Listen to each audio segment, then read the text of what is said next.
is the Big O Show.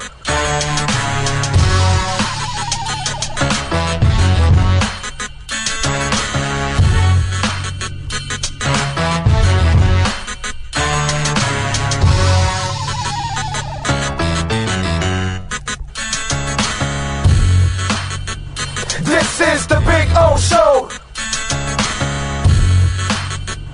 This is the Big O Show.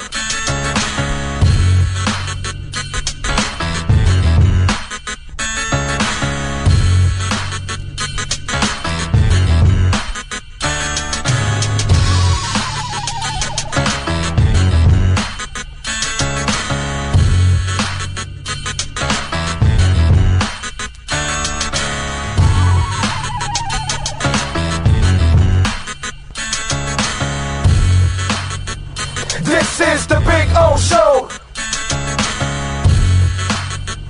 This is the Big O Show. This is the Big O Show. When presenting an award to an employee, athlete, executive, or fantasy GM, make sure you call Orvieto's Awards and More. For 35 years, these custom award specialists have been providing plaques, trophies, custom framing, while providing state-of-the-art laser and computerized engraving, UV printing, and glass crystal etching. They do all their engraving and printing in-house for quality control. Call Charles at 305-949-8098 or visit them at orvietosawards.com. Orvieto's Awards and More, where recognition is rewarding.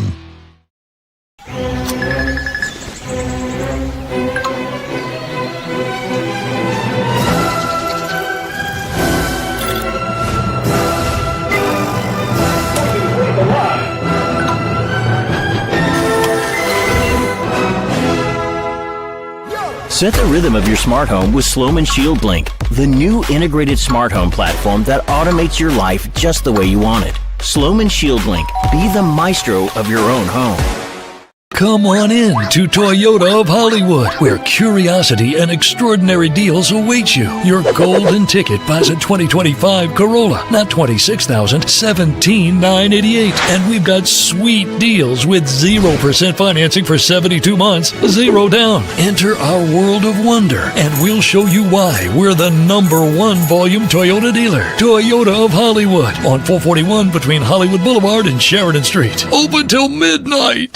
When it comes to your smile, confidence is so important. At Moody S Dental, they provide the services to get your smile back. This family-run practice prides itself by offering the latest technology to give your family the best experience possible. Moody S Dental has been in business for over 30 years with offices in Hialeah and Plantation. They accept most major dental insurances. They provide free new patient exams, 20% off select treatments. To qualify, please follow us on Instagram at moodys.dental. Moody S Dental has been in business for over 30 years. To schedule an appointment in Hialeah, call 305-821-0231 and Plantation 954-692-6825. From Invisaligns, dental implants, same-day crowns, and the preventative care and preservation to get your smile back. Go to moodysdental.com to find out more and tell them Big O sent you. The Memorial Day event starts now at Florida's #1 volume Subaru store, Subaru of Pembroke Pines. Buy a new Subaru today with financing as low as 0% APR, or lease a new Outback for only $278 a month. Shop SPPLove.com.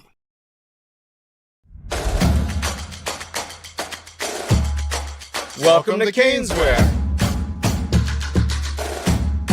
New store, new items, same great experience. Family owned and operated since 2010, Caneswear has the latest merchandise from the Miami Hurricanes, Miami Dolphins, Florida Panthers, Inter Miami CF, and more. Come visit us at our store in Davie on University Drive, just south of 595, or online at caneswear.com. Caneswear, the spot Miami fans shop.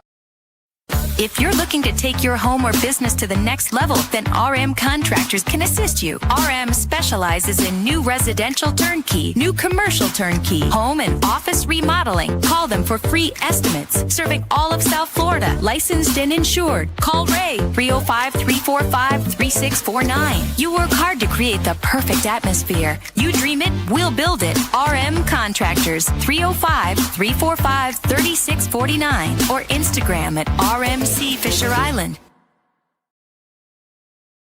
Hi, this is Jeff, formerly of Welton Rayon, PA, a longtime sponsor of the Big O Show. Now that Dan retired, I opened Welton Associates. I started this firm with a simple belief. When you hire a lawyer, you should be able to talk to your lawyer. For nearly 30 years, I have helped Floridians through serious legal problems. At my firm, you get direct access to me, clear communication, and a lawyer who knows the details of your case. I believe technology should make legal representation easier, not more impersonal. At Welton Associates, you get direct access to me, clear answers, personal attention, and real advocacy. Look us up at weltlawfirm.com or give me a call at 954-966-4646. Consultations are always free. And let me know that you found me at the Big O Show. There's just one place to enjoy your Acura Summer of Performance event, Acura of Pembroke Pines. So hit the road in the new ADX, $289 a month. Acura of Pembroke Pines, the #1 volume Acura dealer.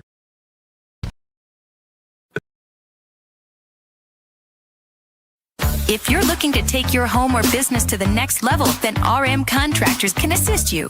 RM specializes in new residential turnkey, new commercial turnkey, home and office remodeling. Call them for free estimates. Serving all of South Florida, licensed and insured. Call Ray, 305-345-3649. You work hard to create the perfect atmosphere. You dream it, we'll build it. RM Contractors, 305-345-3649. Or Instagram at RMC Fisher Island. The viewpoint statements or beliefs expressed on the following program by the host, guests, or callers are not necessarily the opinions of FantasyXS.com, Media Group Inc. ownership, management, sponsors, or website.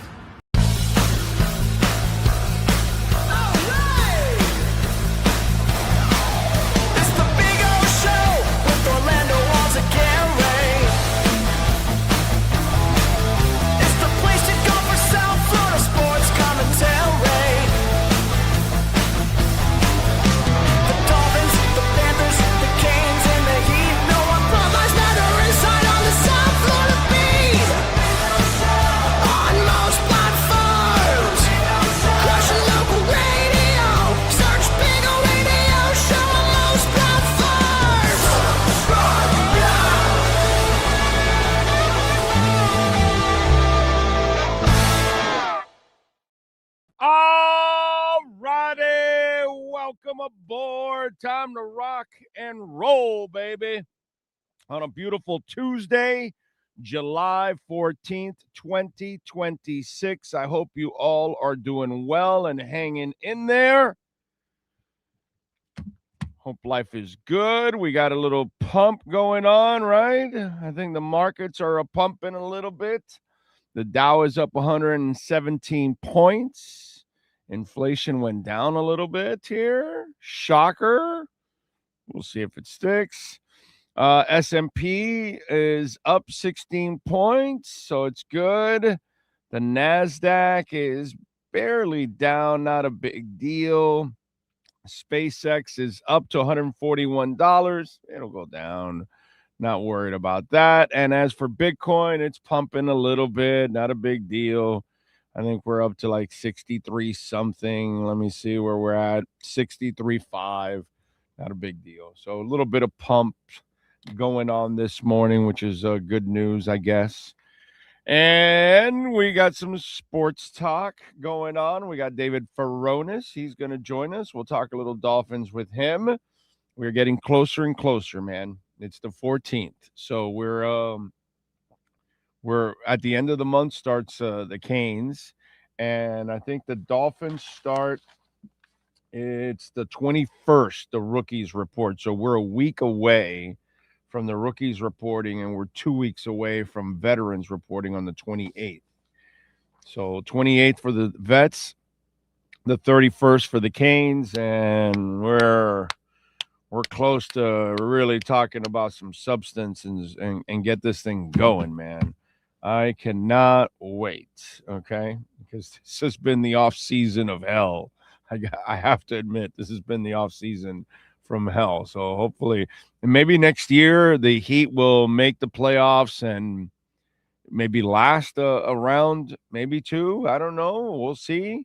And then obviously the Panthers, we need them to come back next year to kind of help us through the offseason, because that this offseason was really, really bad with those two hurting there, man. Wow. That was that's been rough, I got to say. But we're almost through it. Got a couple of weeks, and then we're home free, and we got ourselves some football and a lot to look forward to, too. So, yeah, looking forward to that. So we'll talk to David Furones. We'll take your questions, your comments, all kinds of good stuff. Don't forget, smash the hell out of the like button. It is very important whenever you're watching. If you're watching an interview, a rant, a show, hit the like button. Very important to get the algorithms going, and it helps the show. It really does. So if you can, please hit that like button. Also, you can make a donation to the show, Cash App or Venmo at Cash Big O Show. That is Cash Big O Show, Cash App or Venmo. Send in your questions, comments, insults, and we always appreciate it. Thank you, thank you, thank you. You can visit our amazing sponsors like Welton Associates.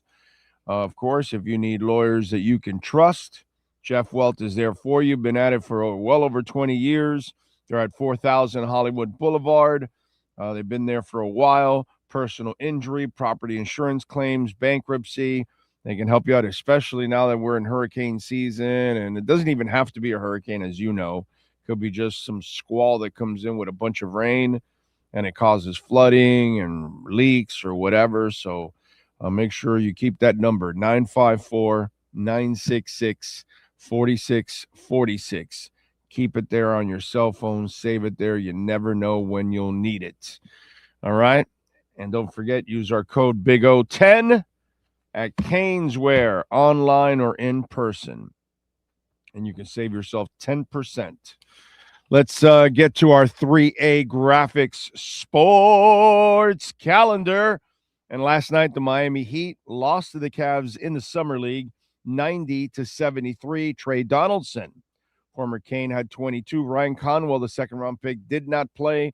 Coach's decision as he sat several players. Others played. Miami is 1-2 so far in the Summer League.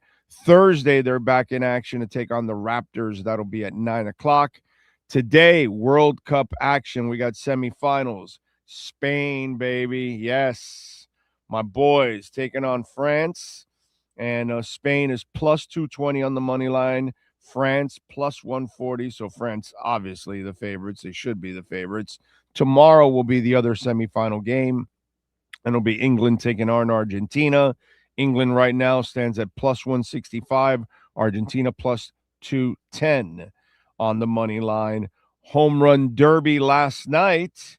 Jordan Walker, the right fielder of the Cardinals, ends up winning the home run derby over Kyle Schwarber.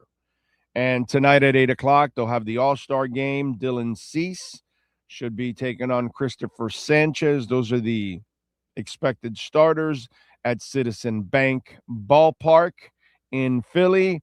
8 o'clock will be the first pitch. Enjoy it. If you need custom printing and embroidery, please reach out to my friend Alan Blanco. He knows how to get it done. 786-618-1443. You're looking for any kind of custom printing and embroidery, shirts, hats, uniforms, whatever it is that you need. Alan does it all, dude, and they does a great job. You can do all of that through Zoom, and he'll send you the example, you approve it, get it printed and shipped to you right away, like a lot of people have done over the last 7 years here on the platform.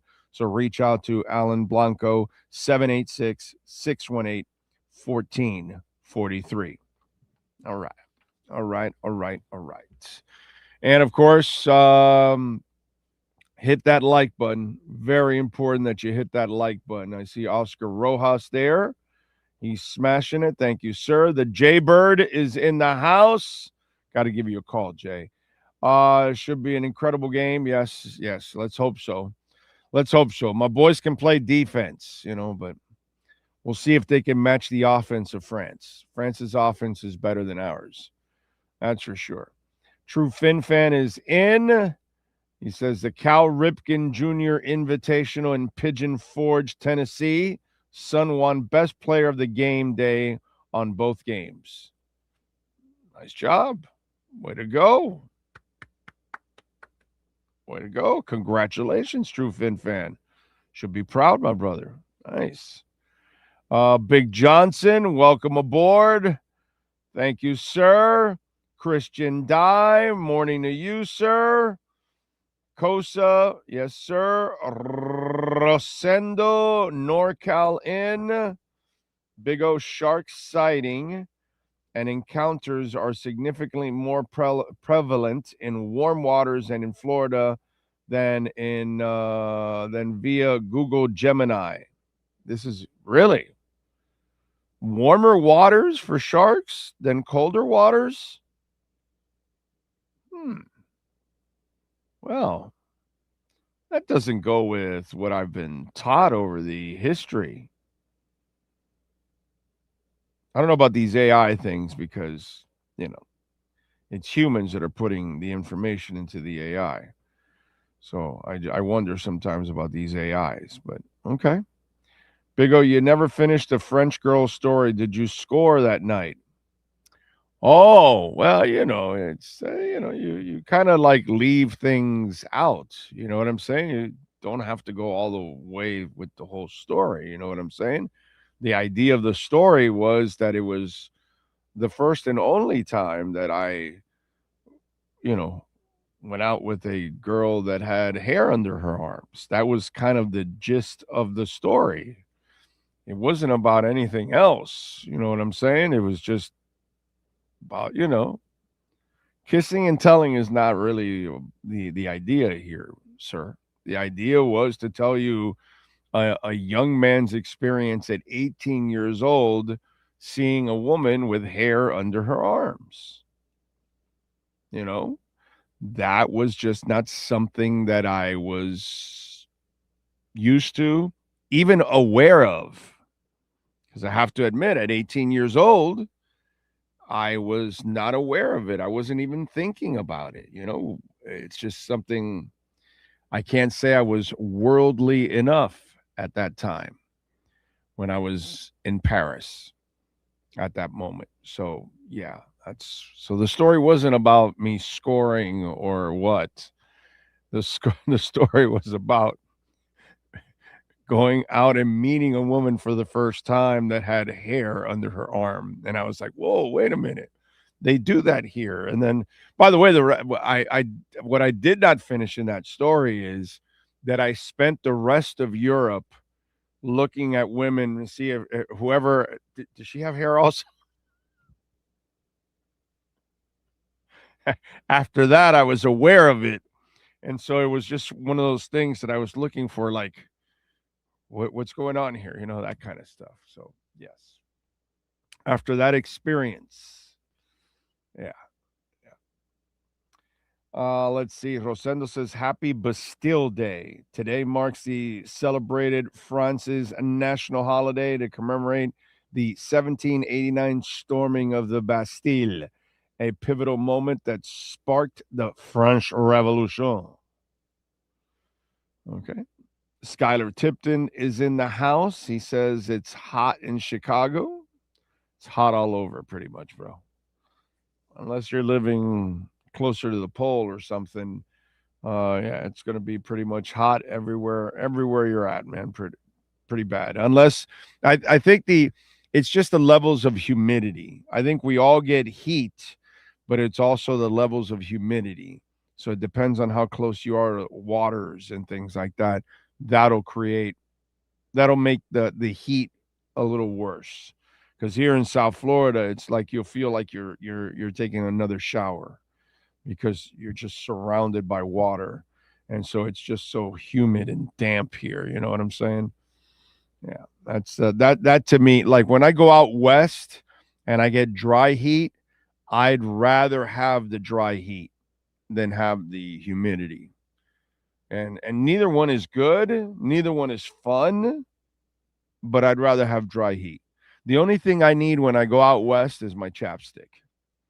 That's the only thing. As long as I have chapstick, I'm all right. But I can deal with the heat. But boy, that I don't know why, but I end up with chapped lips all the damn time, dude. It's crazy. But yeah, that's kind of how it goes. Anyway. You all are a trip. Alexis Palenzuela, good morning to you. Let's see. Is it the way to say aware feels like you're being nice, would traumatize for better? Let's see. Frankie, what's the pelo mean? I don't know. What does pelo mean? I don't know what that is. Morning from Medellin. There we go. Thriller Gorilla with Las Tejas. Yes, sir. Jeff in Long Island wants to say hello and hit the like button. He's in the Hamptons at the beach. Look at you. Highfalutin in the Hamptons. Wow. Say hi to Justin Timberlake for me while he's drunk driving around there. Big O, I think with that answer, I think you were probably traumatized that night with the hairy armpits, and it was a turnoff that night, therefore triggering you to be on the lookout for that. No.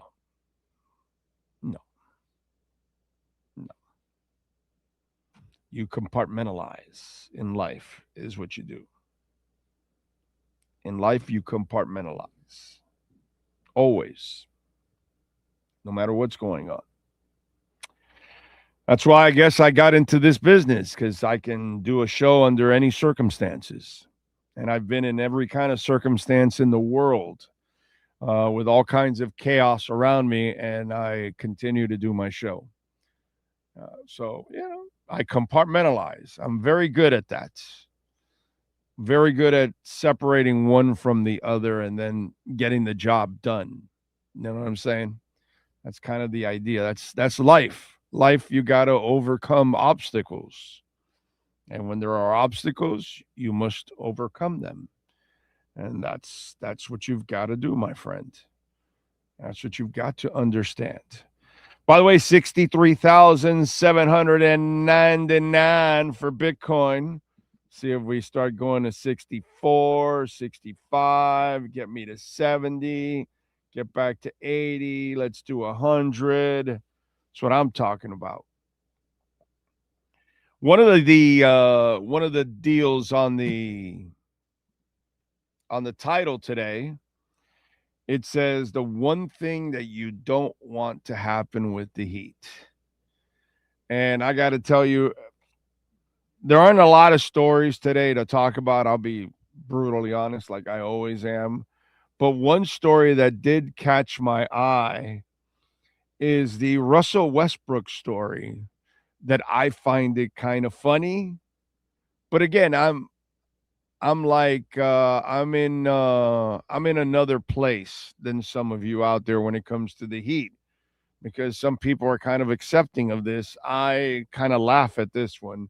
But Russell Westbrook says he'll consider joining the Heat, according to Stefan Bondi of the New York Post. He says, under one condition, according to league sources, as long as they don't sign LeBron.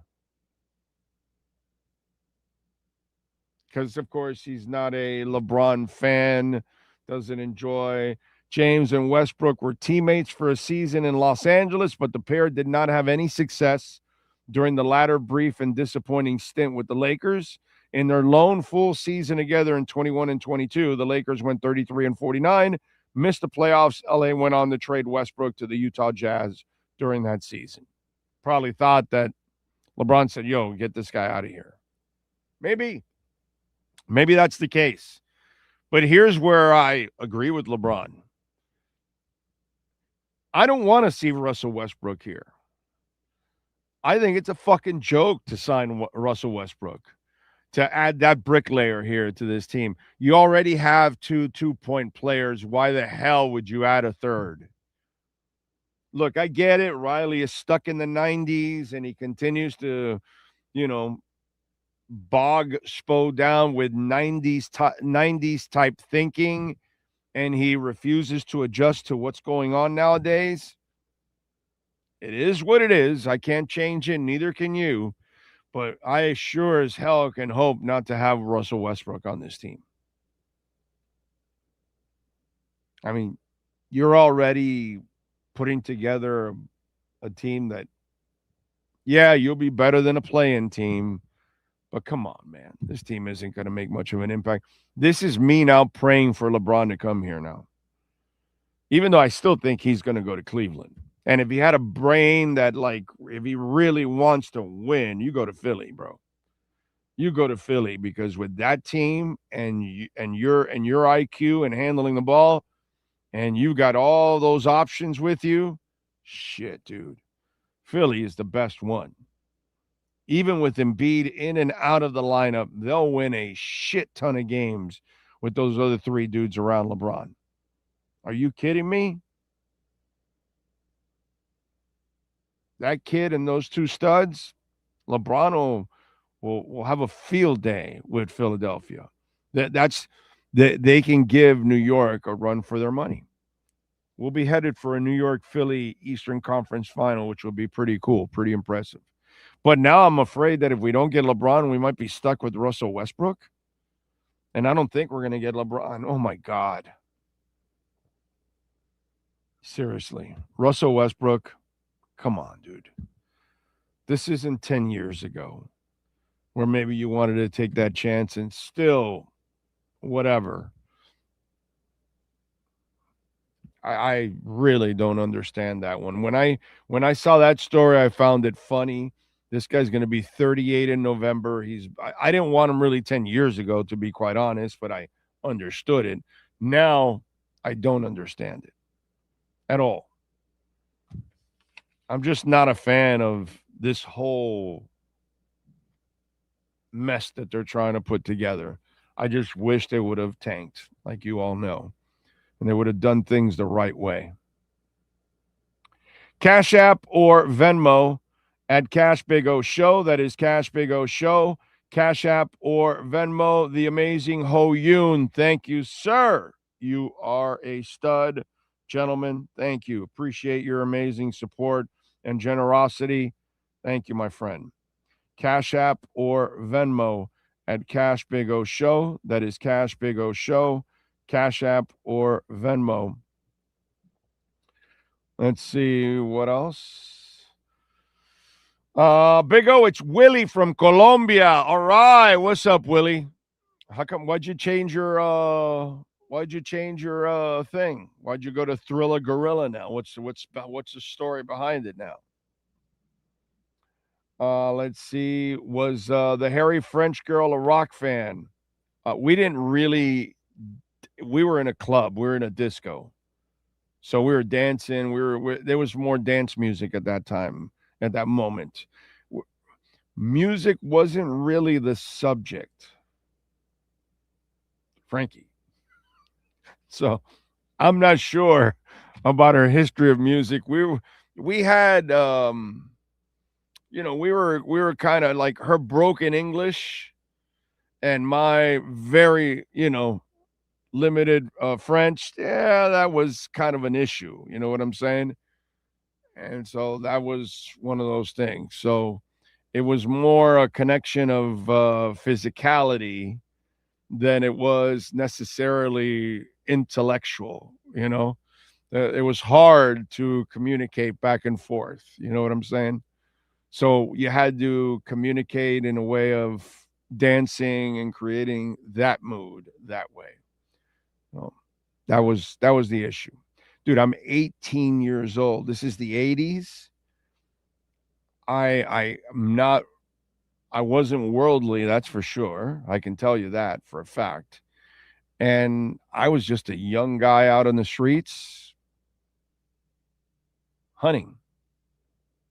Like I was 18 already, so I was already clubbing in Miami.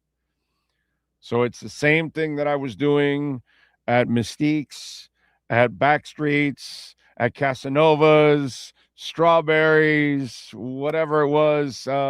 Maybe, 1235 might have been open by then.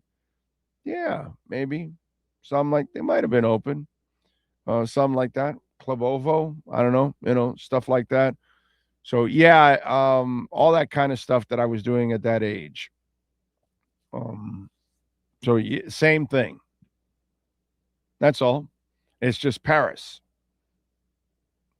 Instead of Mystique in Miami, it was Paris. That's all. Same thing. That's all it was. But it was an experience, a fun one, I will say. Eric is in the house. I like how Big O there's not much to talk. I do talk Dolphins. We're going to have Dolphins on, but there's not much, my brother. What is there to talk about, Eric? There's not a lot of subjects to talk about. We're a sports talk show. So when there's something that's relevant to talk about, we'll talk about it. But if there's nothing relevant, I don't have to force it, my brother. This is not a just Dolphin website. So if you're just a Dolphin writer or you're just a Dolphin platform, you're limited. I'm not limited. I can talk about French women. I can talk about Bitcoin. I can talk about football, soccer, or basketball or something. I'm not stuck on talking only Dolphins. I think I just started the show by saying we're a couple of weeks away from Dolphins and Canes. So we'll wait for relevant stuff to talk about. You know what I mean? I get it.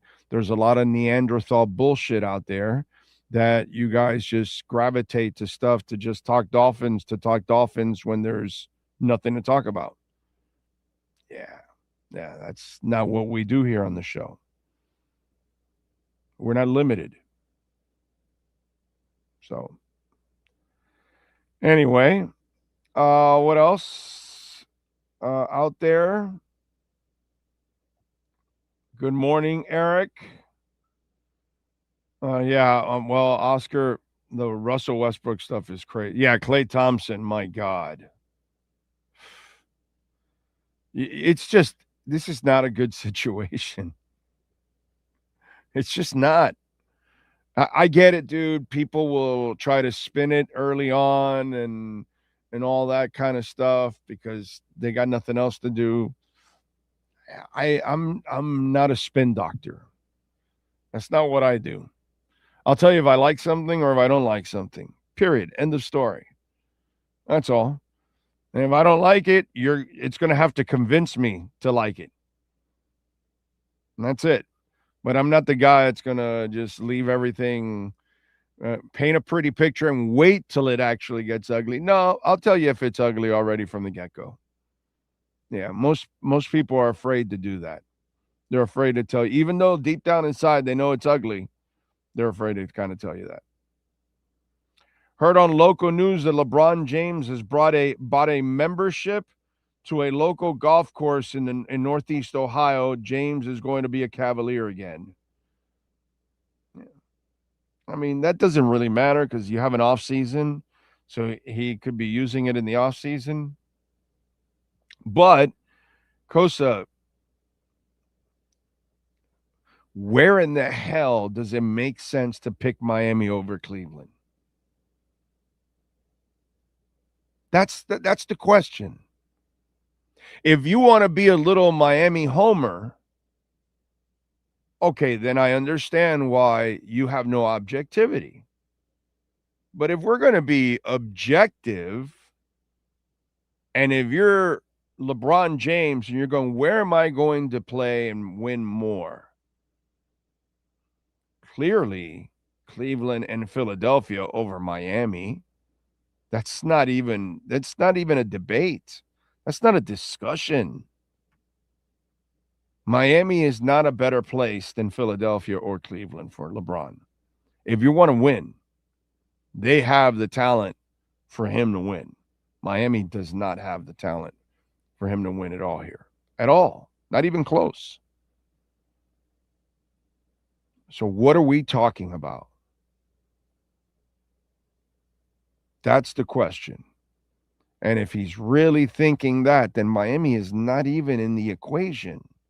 It's only in the equation is if Cleveland and Philly or the Warriors are such screw-ups that they don't show the same kind of interest he has. And then you settle for Miami because they're so desperate. Oh, please, please, please come back. So he knows that he'll be embraced here by Riley because he's desperate. But if we're objective, just like Giannis, if you're objective, if you really want to win, bro, you go to Boston over Miami. You play with Tatum. But whatever. Well, for whatever reason, they didn't want to pay. Miami is going to pay or what. I don't know what it is. But if you're really being objective and your goal is to win, you don't pick this place. Not right now. I would have told you that in other eras, and I would have given you a different answer. But in this era, if LeBron wants to win, you don't pick Miami over Cleveland or Philadelphia. That's stupid. That's just plain stupid. Miami doesn't possess the talent that Philly and Cleveland have right now to put around LeBron. So that's the bottom line, and that's just common sense. If we want to be fans, then yeah, go ahead. All right, let's talk a little Miami Dolphins football with the one and only David Furones. All rise, football fans. As the Welton Associates PA Miami Dolphins report with David Furones is in session. Welton Associates PA, where clients get direct communication, strategic guidance, and strong advocacy when life takes an unexpected turn. From property insurance disputes to personal injuries and bankruptcies, call them for a free consultation. 954-966-4646. Here's Miami Dolphins insider David Furones. Right. How you doing, my brother? You doing good? I'm feeling good, Big O. How are you? Very good. Can't complain. How was that vacation? Oh, excellent. Yeah, I mean, always see. Well, I mean, you already had me back on Friday. I was already back from it. We didn't talk about it. Oh, yeah. Yeah, no. Went up to see some friends. So a high school friend of mine in Miami lives in New York, and then he's got their whole crew up there. And then his girlfriend's family has like a beach house in Connecticut. They have a big 4th of July celebration. So I always get invited. It's a good time of year for me to get out because it's quite before training camp, a few weeks before training camp. So always good to take a little trip. So do that, then get out to the city a little bit for a couple of days, hang out with them. So yeah, always a good time. You do any concerts or any events or anything like that? No. So I mean, I was back before the big Jay-Z concert where he had Nas up there at Yankee Stadium. So actually, I didn't realize I was going on until after someone asked me, "Oh, are you up for the Jay-Z concert?" And I was like, "Oh wait, I'm already coming back." That shit didn't start till like 11 or 12 o'clock at night, right? He had like a 3-hour delay or something like that, right? He pulled a what's her name? God, what's her name that she's always late to every day from the Fugees? What's her name that she's always Lauryn Hill? Yeah, he pulled a Lauryn Hill. He was like 3 hours late, or Madonna. Those kind of things always happen at these concerts, I feel, right? Like I hear that story all the time. But I think he did it because you saw he brought out like all the heavy hitters. He brought out Alicia Keys. He brought out his wife. Like he brought out a couple different people to do duets with for different songs. So maybe those people had them work their way there to make sure they were there for the set. And he didn't want to start it until he made sure he had all the other people kind of help him out in that show. Cause he put on a hell of a show, dude. I mean, everything from what I saw there in the set list and the people that came in to join him, that was pretty cool, dude. Yeah. The main video I was seeing floating around was him and Nas sharing the stage, and of course they rose at the same time through the mid '90s, and then had the beef in the early 2000s, maybe late '90s too, but and then squashed out a while ago, and then to hear, or I at least watched like social media video of them doing their hits, maybe with like one of the others beats. That was pretty cool to watch. It was fantastic. I thought he did a great job, and I think that's what it was, that he had all those guests come in, and he had to have the timing right to have all those guests in. Yeah. And dude, New York is such a pain in the ass to get around. Jeez, so I can see why it would, but man, what a pisser if you got to sit there and wait 3 hours. For a guy to show up, man. If you go to a Lauryn Hill concert or even a Madonna concert, it's got to be in the back of your mind, like, oh shit, this might be an all-nighter. That you have to know that when you go see these people, but you don't expect it with Jay-Z. That was kind of a curve. Well, if you're talking about all these other performers trying to arrive, I bet they're not taking the subway either. So if there's traffic, they are going by car, unless they get a police escort too. But then that's a lot. Or a helicopter. That's it. Oh, yeah, right. Okay, yeah, that's an option, if an expensive one at that. But like I went to a Yankees game maybe 2 years ago when I was there, and from the city to the Bronx, and that wasn't that bad on the subway. And we even took like an express train, so it was very easy. But I can imagine if you're someone who's not taking the subway at all and will refuse to take the subway. And the way Beyonce was dressed, man, God, that woman is a smoke show. Jesus Christ, dude. Still got it. Oh, she's going to have it she's one of those that's going to have it for a long, long, long time. She's one of those that has that it factor. All right. By the way, I don't know if you saw the list from ESPN, the top 10 quarterbacks, and I don't want to go through all the top 10, but they got Josh Allen 1 and Mahomes 2, and just your opinion on that, because for me personally, I know he's coming off a knee injury, but I don't give a shit, dude. A knee injury is not especially. He doesn't live off his legs or anything like that, like Lamar or anything. He's a real pocket passer. One guy's got the rings, and one guy's got dead-ass accuracy that the other one does not have. I don't know in any right world where you put Josh Allen in front of Pat Mahomes. I don't care that he's coming off an injury. To me, Pat Mahomes is still the best quarterback on the planet, and it's not even a discussion in my eyes. What did you think about that ESPN list, putting Allen in front of Mahomes? Yeah, what I take away from that is these are executives, GM, scouts who are kind of projecting based on, because that's the same way they do their job. And they're saying, okay, now Mahomes has got this knee injury. So would I right now take Josh Allen as the first quarterback to start my team with, or Patrick Mahomes? And I guess enough of them are saying Josh Allen. So it's not legacy for sure, because you have Patrick Mahomes, who's won multiple Super Bowls, and Josh Allen, who hasn't gotten there yet on some very talented teams that have fallen short in the playoffs. We'll call it what it is. So it's not that. Legacy, obviously you have to put Patrick Mahomes ahead, and it's not close. He's probably going to be in the GOAT conversation if at least he gets another couple at least, and then you could at least start to compare with Tom Brady just based on the pace of his career. You can compare to Tom Brady, and if he has the longevity that Brady has, which is no easy feat either. But you can't actually just believe Patrick Mahomes for the careers put together and Josh Allen for the careers put together that you would rank them that way. But I get what they're saying, that right now they are projecting Josh Allen will now be the number one based on that he's healthy and his ability to launch the ball to be a factor with his legs and all of that. And that's where they have him ranked ahead of Mahomes. So I get what they're doing, but I mean, I'm with you. You can't actually agree with that based on what we've seen.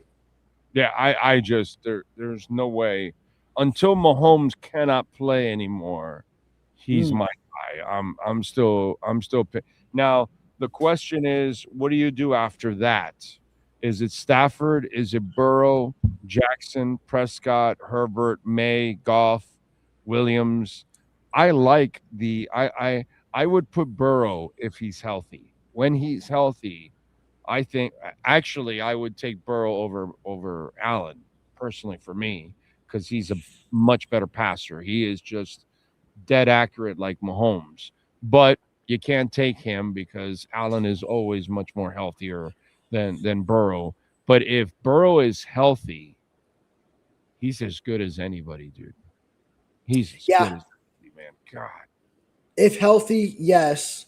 I would have Burrow ahead, and then we've seen them go head-to-head in the playoffs. Now, that was several years ago now, but Burrow did get that win in Buffalo. That would be the 2022 postseason. So we have seen that. And then Burrow was coming off the run to the Super Bowl that year, where he also won in Arrowhead and broke up all those Chiefs Super Bowls. So but the thing is, he hasn't been healthy. So that's why you can't put him there, because it's the availability factor of it. Yes, I agree with you that you take that out of the equation, and sure, I would have Burrow ahead. But you do have to have Allen there based on the Burrow injury history. And then, it's hard for me to bump Lamar down too far, because right now a big deal is that Lamar is number 69 in the NFL top 100, and that is far too low for the impact that he has on a game, and that he's a multiple-time MVP. But with Matthew Stafford, then you have to think of who do you trust to get it done in a postseason game, and right now Lamar hasn't done that. Stafford, I would trust 1,000% to get the job done in a postseason game. Dude, you have to take Stafford over Burrow now, only because Stafford stays healthy and he's an amazing passer, dude. He's just, his accuracy is just absolutely stupid. You know what I'm saying? It's just Burrow is just straight up health is the problem. All those guys are better as passers than Jackson. You know what I'm saying?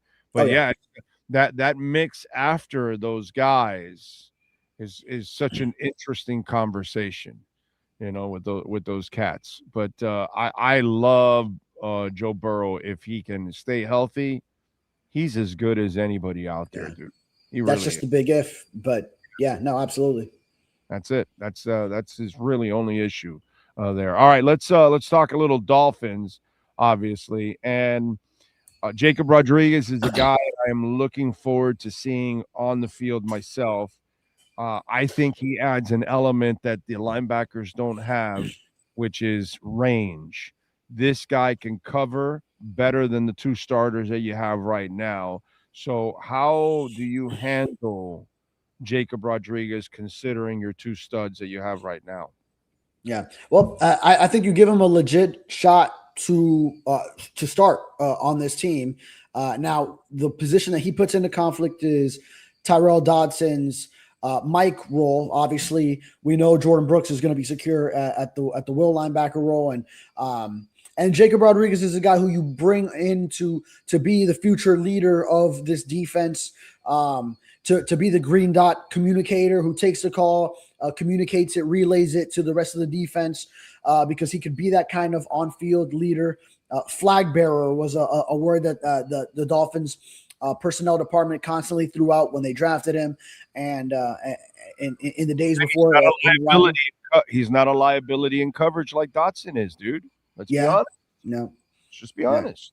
Right. Yeah, and Dotson had the 2024 run. He had the 3 interceptions. Sometimes interceptions can kind of work to you and things like that. So, I would trust him in coverage. He makes plays to force turnovers, punch the ball out, can can potentially just tilt a game whenever he just brings that out. And you think about a team that's trying to run the ball against you with a lead, and then he's a threat to actually just rip that ball out and flip it for you, get you the possession with maybe if you're down 6 and they're trying to run the clock out, he can get it for you right back when the offense is trying to run some of the safest plays they can.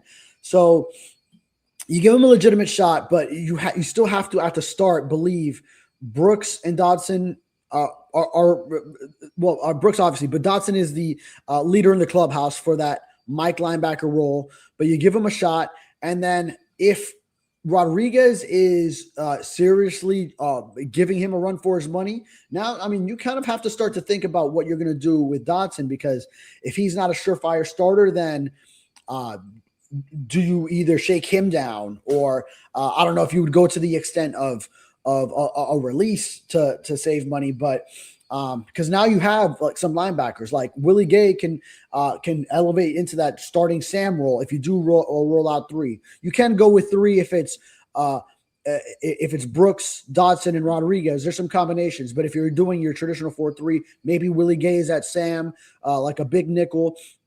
Nowadays, you run nickel so often that you're probably only going to have the 2 linebackers, but you have like a Kyle Lewis now who can be that big nickel as well, with that safety, that hybrid sort of tangible skill set that he has.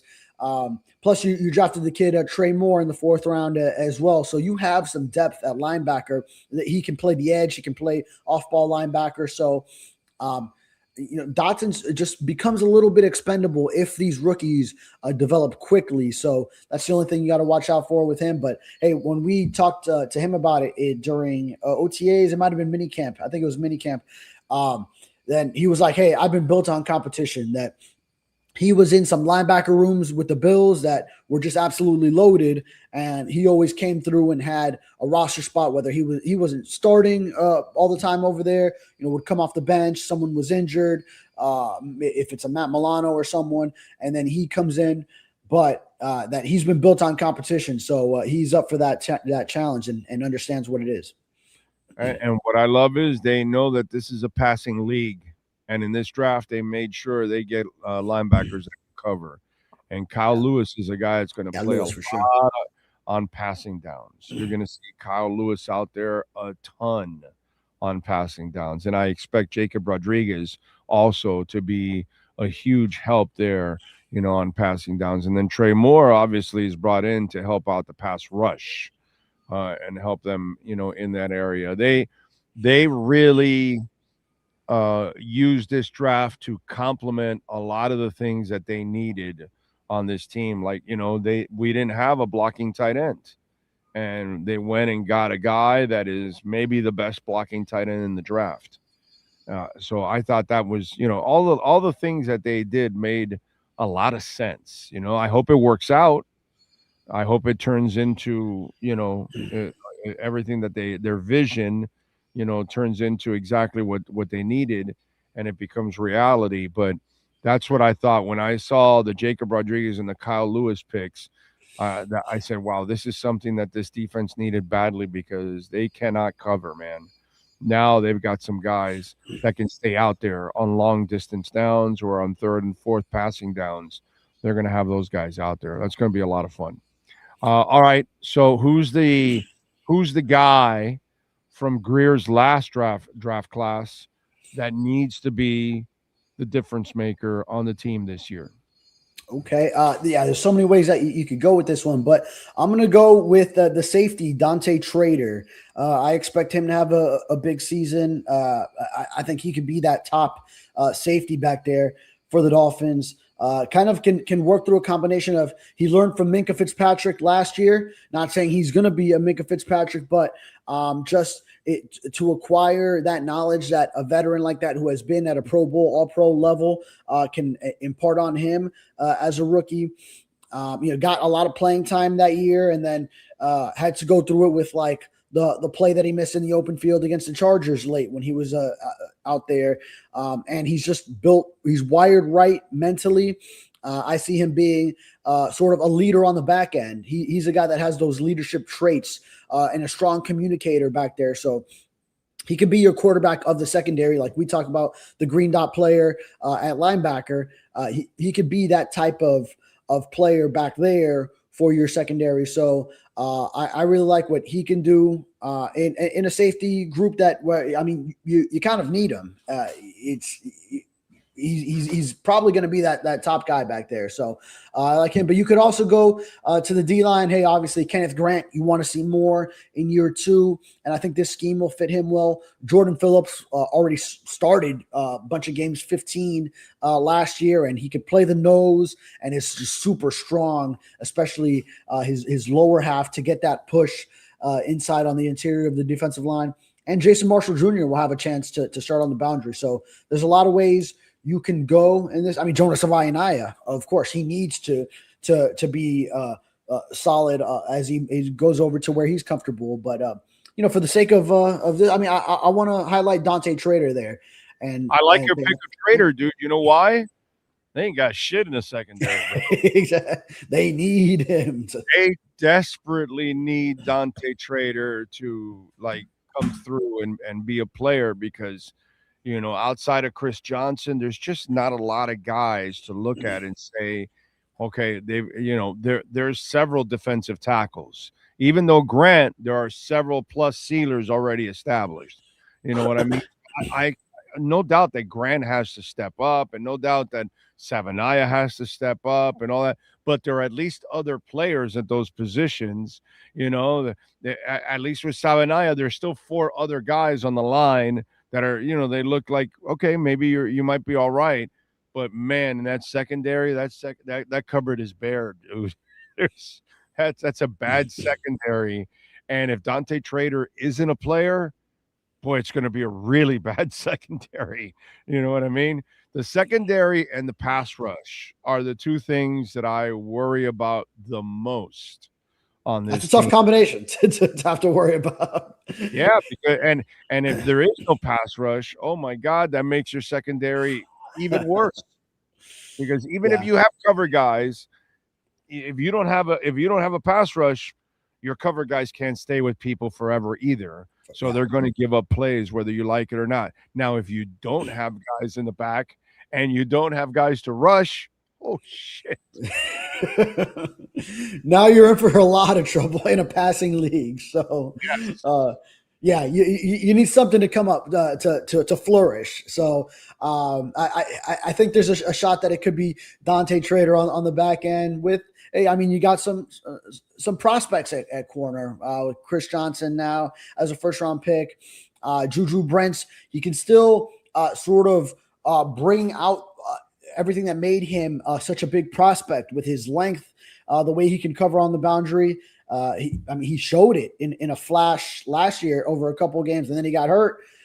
So he's got to stay healthy. But and Marshall has potential there. So it could come from the secondary. And at safety, now you're looking at, if not Trader, now it's Lonnie Johnson, kind of a journeyman later in his career, but someone who's got experience as he's now in his 30s and can be a little bit of a leader for that group right now, just with his veteran presence. Zane Anderson, who's been with Hafley and Sullivan in Green Bay, but kind of like a backup safety and special teams guy who can spot start, but you don't want to count on him really as your starter that you slot in there.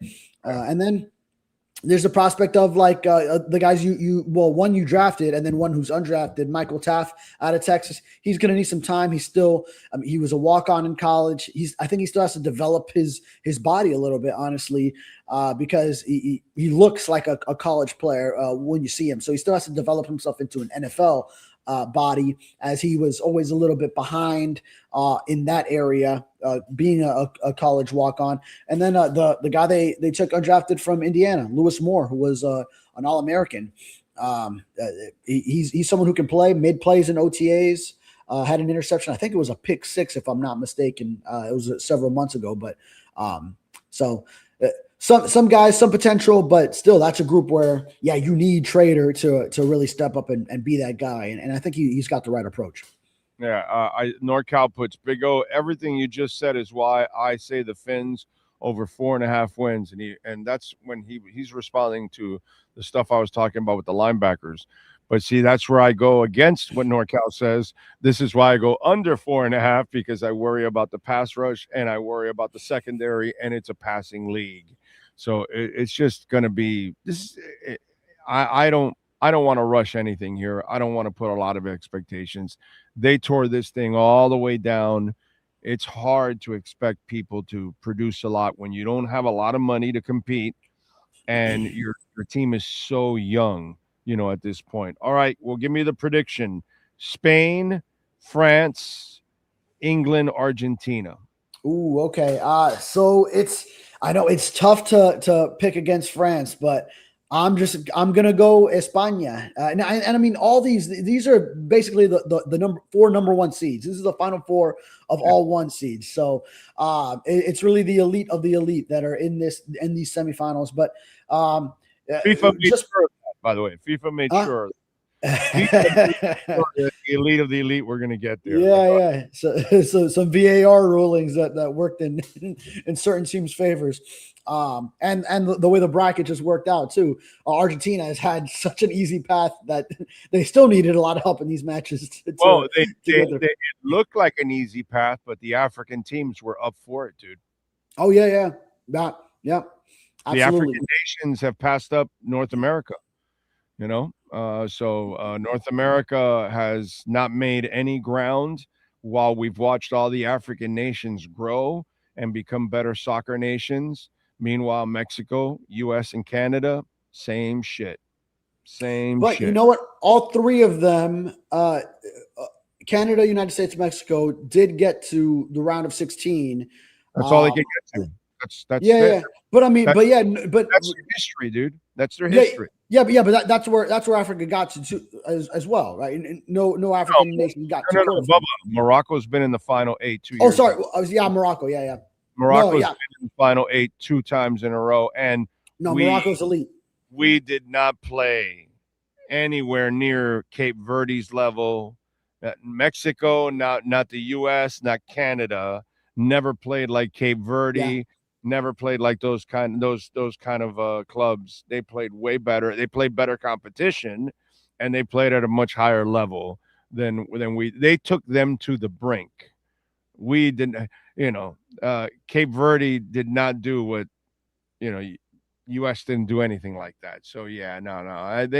They outplayed us. The African nations were way better than North America, man.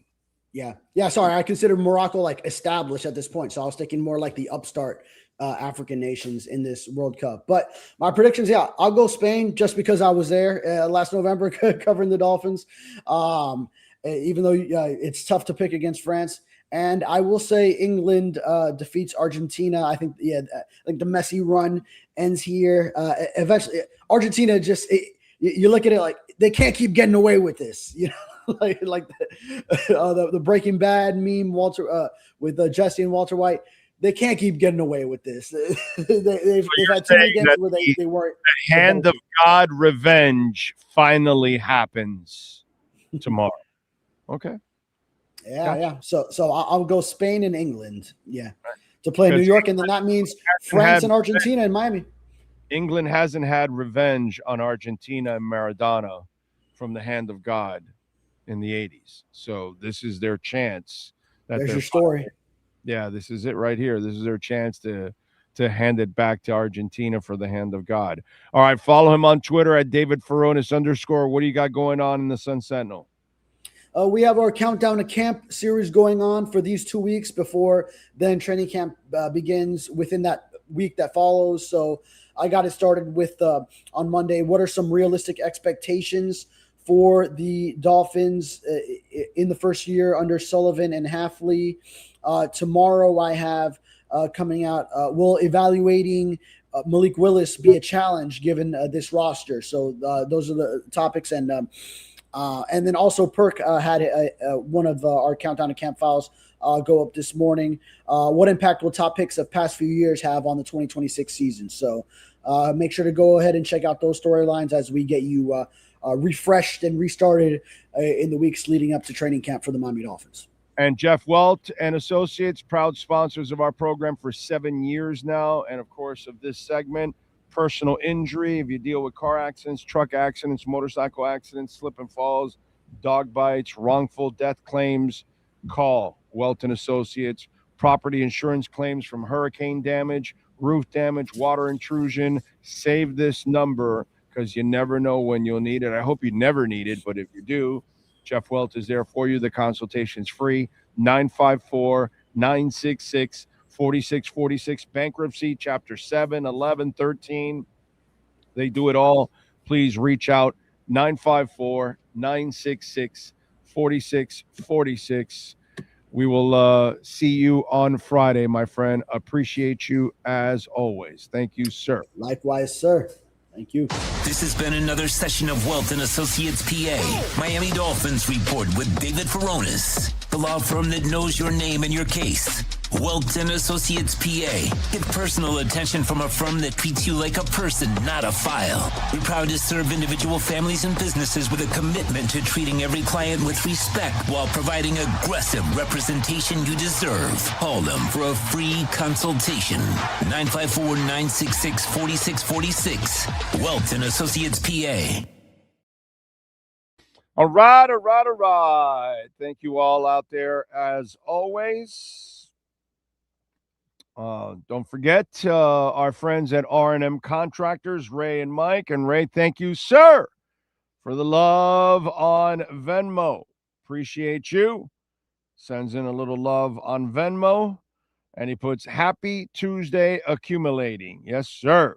No doubt about that. Thank you. And right now we are over 64,259 as Bitcoin is up 2.5% today. Since the inflation news came in, although the Dow is down 19 points and the S&P is up 25. Kind of weird, right? Inflation came down and the Dow's not up. It's kind of weird. Anyway, we thank our friends at R&M Contractors, proud sponsors of our program as always. And folks, if you're looking for complete remodels, kitchen upgrades with appliances, waterproofing your terrace, your balcony, and with a flood test report. This is so important. Plus, it helps with the insurance. Impact windows, door installations, bathroom upgrades, floor restorations. They do it all. Their work is second to none. You go to their Instagram page, you will see how professional their work is. That way you can just have peace of mind that the people you hire are as professional as you get, and Ray and Mike bring it, man, every single time. Go to their Instagram page, RMC Fisher Island. That's RMC Fisher Island. You can see the work at R&M Contractors. Spain and Argentina. I'm picking Spain and England. Okay? I'm going Spain and England. Now, the Spain one is completely biased. Soy Baco. I have to pick Spain. It's my team. It's what I'm rooting for. I don't feel as confident about it, to be quite honest.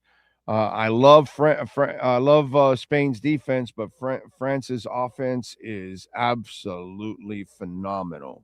So it's going to be really hard. I don't think we're going to win. But I'm going to pick Spain because I have to pick Spain. I have no choice. And I'm picking England, actually. I think Argentina has had a lot of things go their way in this tournament. So I am going to go with England. I think they're slightly better, especially on defense. We shall see. So Spain, England is my prediction. That's what I'm going. Big O, concerning the Dolphins this year, expect nothing and you won't be disappointed. Well, I didn't expect anything last year and I wasn't disappointed. That's it's kind of like the Marlins. Like the silly Marlins fans out there that are fake Marlins fans. They're on the bandwagon now, but they were freaking out because they benched the kid and they could have had a perfect game. A month ago, they weren't even talking about the Marlins. You know what I mean? It's like they didn't even care. And they go on a roll, and all of a sudden they have this this fake love and attention for them. It's like, okay, if you don't take them serious and you don't expect anything, you won't care. And that's why you got to do what I do. It's the best way to follow the Marlins. You don't even give a shit if they exist. If they happen to make the playoffs, okay, then I'll pay attention to you. That's all. I see people, you know what? I should get Dave Hyde on because I saw him, write, for those of you that underestimate the owner's value and all that, and here, I'm one. I don't give a shit what his net worth is. Does he ever sign people? Does he keep people long term? Does he have a core of players long term? So I don't care what he's worth. He's a cheap owner. He doesn't spend any money. So whenever you do something, then you know what? Then I'll pay attention. If you happen to get in the playoffs, then I'll pay attention. But you think I'm going to hang on to everything that you do? No, dude. I'm not going to follow you during the season. I don't care if you win or lose. I'm not going to bother because you don't care. Because I thought that's horse shit now. They're throwing out, oh, he's not as a poor owner as well, then why doesn't he spend? If he's not a poor owner, why is it that he doesn't spend? Please don't tell me what his value, his worth is. Look what he does with the team. He doesn't spend. Anyway, Jeremy says, Big O, to all Dolphin fans, don't kid yourselves. Everyone with half a brain knows that they are only winning 2 to 4 games this year, but they have a shot at 0-17 season with the roster they have. It's ugly. Yeah. Yeah. It is an ugly ass roster. The reason the JC concert took so long to start because a large amount of people broke in, not Colombians, he puts in parentheses, and they had to close the gates. This caused a delay, and Jay almost canceled. Really? That's what it was? That many hours? Why is it that your Colombian people are always forming a ruckus and breaking into stadiums there? Fresco, what's going on with your Colombians? Jesus. Why don't you guys just buy seats inside the air vents? That's it. Almost 10,000 were waiting outside, and all the guests he had were just chilling, waiting to see if the concert was actually going to take place. So there you go. Boy, Beyonce. Man, that woman is fine. So, but you got to give the young kids credit. Sure, if they make the playoffs. Have they made the playoffs yet? No, not yet, right? Okay. It's not October yet, is it? Okay. All right. We'll give credit when credit is due. Nothing is due in July. Anyway, going to the Marlins game is inexpensive and a perfect outing to run a summer camp. That is true. That is true. Since it is a shitty product that nobody wants to go to, it becomes very affordable. You are correct. Can't argue with that. That is 100% accurate. So, yeah. All right. Cash App or Venmo at Cash Big O Show. That is Cash Big O Show. Cash App or Venmo. You know, it's a good thing to do right about now. Right about now, we should be doing some birthdays. That's what we need to be doing. All right. Let's start off with famous people born on July 14th. Ruben Studdard, singer and winner of the second series of American Idol, born on this date in 1978.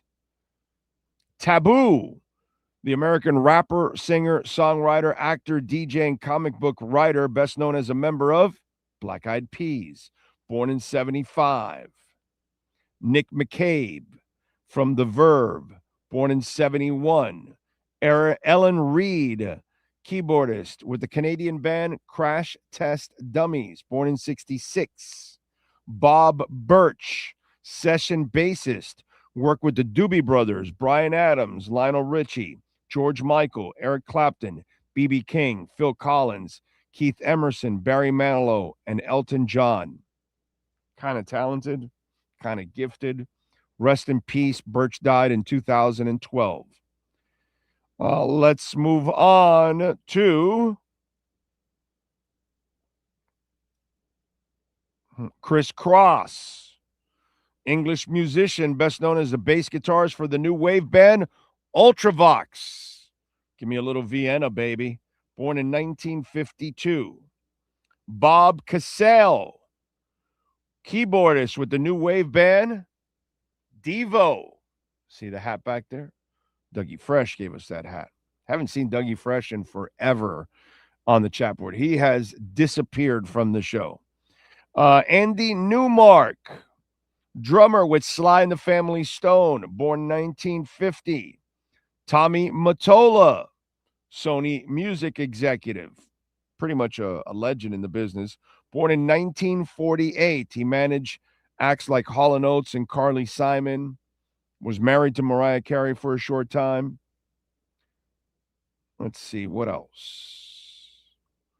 Celebrating birthdays today, Jim Gordon, American drummer, also a session drummer in the late 60s to 70s, co-wrote Layla with Eric Clapton, worked with the Everly Brothers, the Monkees, Pet Sounds, George Harrison, John Lennon, the Carpenters, Glenn Campbell, Steely Dan, Jackson Browne, Frank Zappa, and many others.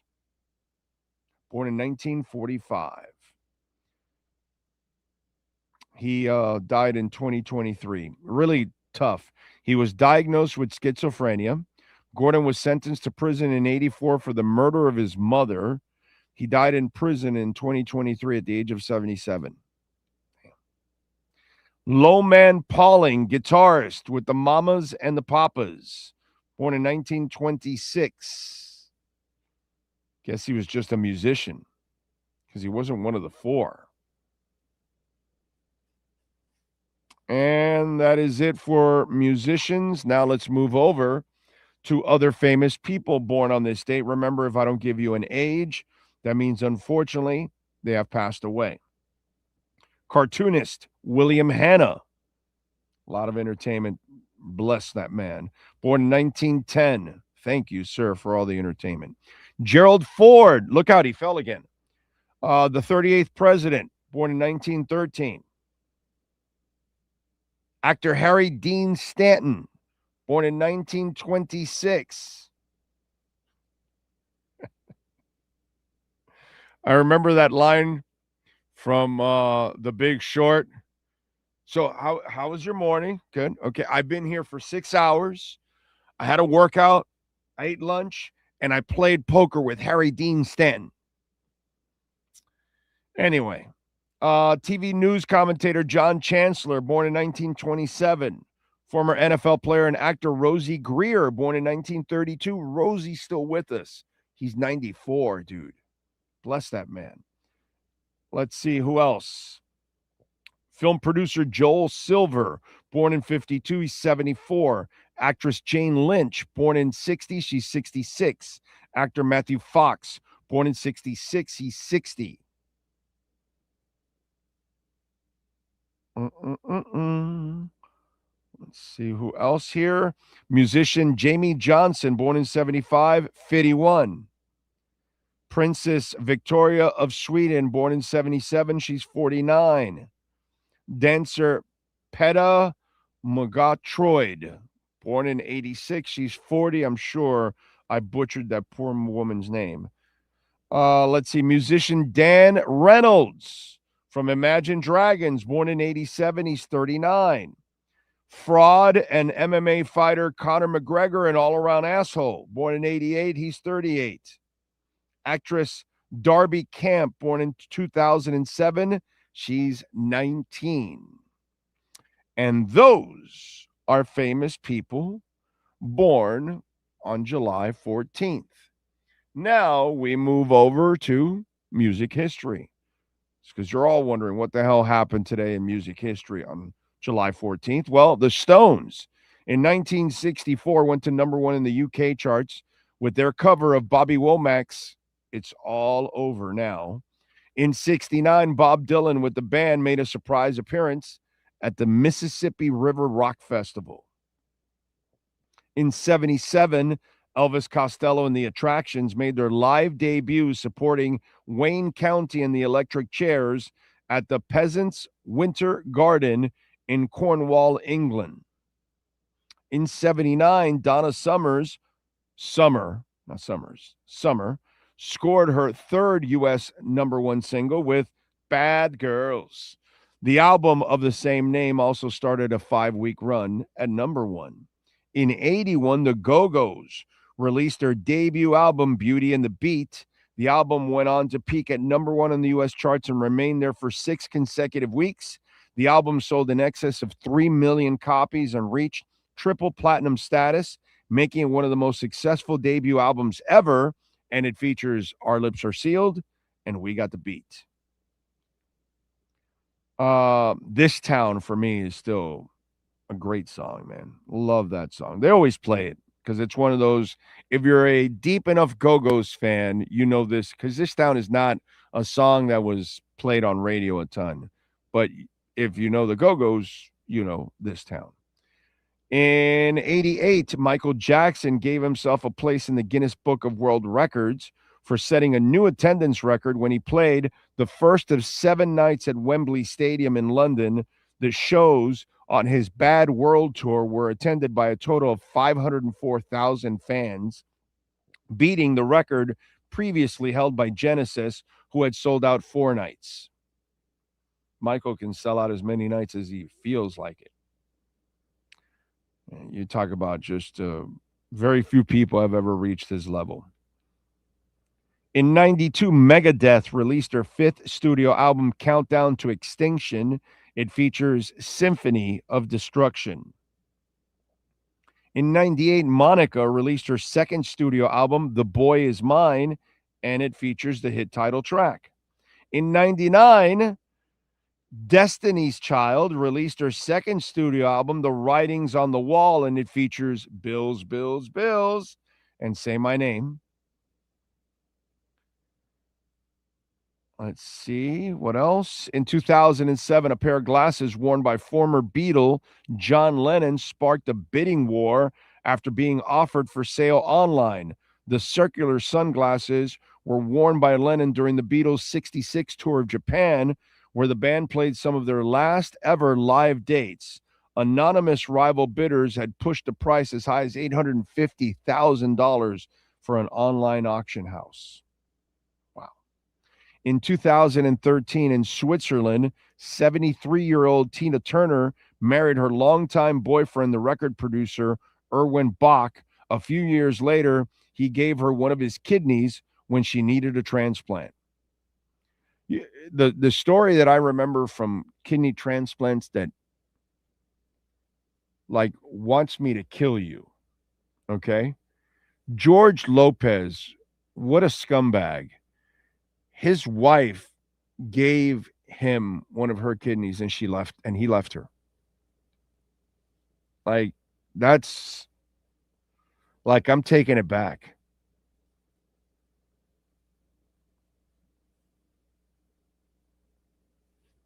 Bitch, I gave you my kidney. Now you're leaving me? Give me that shit back. I'm just saying. I think about that story and like, I can't look at that dude ever again. It's just, I can't look at him. I can't even, just like, you're disgusting. Anyway, in 2015, the Las Vegas coroner's office confirmed that B.B. King died of natural causes, primarily stemming from Alzheimer's disease, not murder. 2 of his daughters had alleged King was poisoned by longtime associates.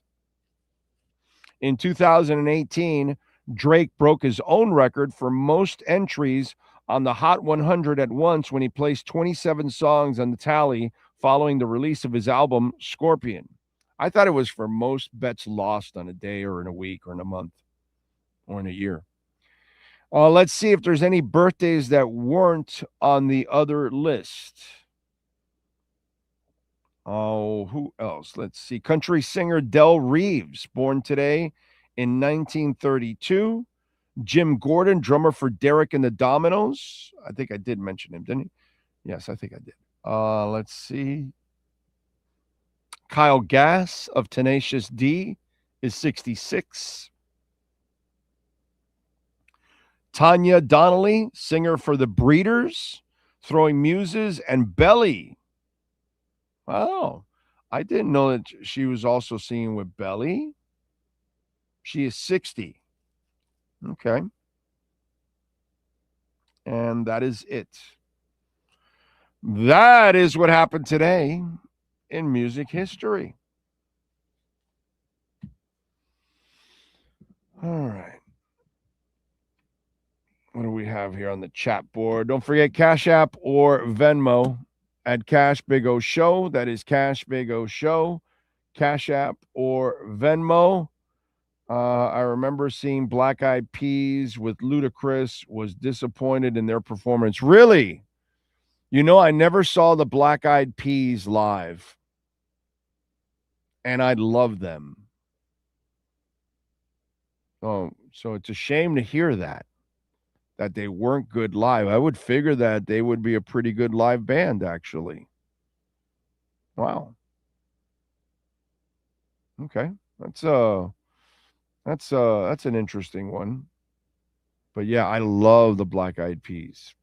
It's like sometimes you have those bands that you like and you just didn't get to see them, and that just sucks. And that's one that I always wanted to see in concert, and I never got to see them. And I like a lot of their songs. I have their entire catalog, you know. But yeah, sucks. Let's see. I believe in 2008. I believe in George Michael's Drug Days. He took 2 hours to come out. My wife got drunk waiting, but in his defense, he did put on a great concert when he did come out. So George Michael was did he do that often? I know he had like a lot of problems, you know, chemically and then personally and all that kind of stuff. So he was dealing with all kinds of demons, obviously no longer with us, and he was a great talent. Yeah, I don't know him to have the history or not. Listen, anybody can be late for a show. That's happened to me. I've gone to enough shows that happens. But there are people that are known to do it, you know, habitually.